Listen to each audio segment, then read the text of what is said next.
I was talking to Travian, and he was kind of saying the biggest thing that the defensive line wants to work on is, getting sacks and stuff. Is that kind of how you feel is like the biggest thing that would help this defensive group that you're working with?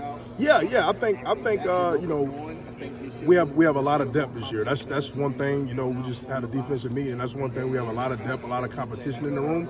If you go back, I believe we were maybe second in the SEC in quarterback pressures.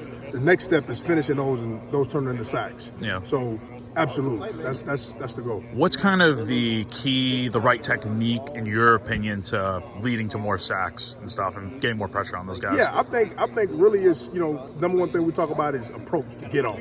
Right, getting off the football, right? Then we talk about getting in the combat zone, half a man rushes, right? Whatever your fastball rushes is, making sure that you're throwing it. Whether that's a club rip, whether that's a stab club, whatever your fastball rushes is, right? And then the most important phase is finish, right? That's turning your toe at the level of the quarterback.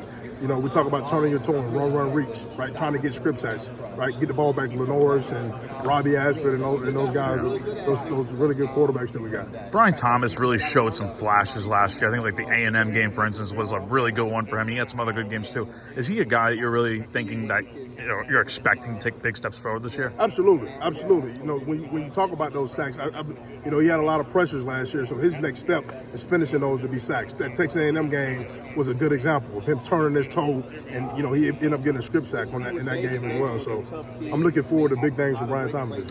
The young guys you work with, you guys have a lot of new faces on this defense. Who are some of the key guys you would want people to keep an eye on, and what about like the freshmen and stuff? Yeah. I mean, a lot of those guys came in January, so I know you said they're young, but it seems like they've been here for a while already.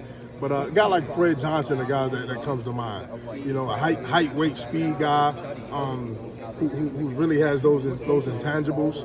So that's one of the guys' names that come to mind, just thinking from another position. I was going to ask, what are some of the key attributes? You kind of referenced it with Fred Johnson, but what are some of the key attributes that make a good defensive end, outside linebacker, that sort of thing? Yeah, so number one, explosiveness.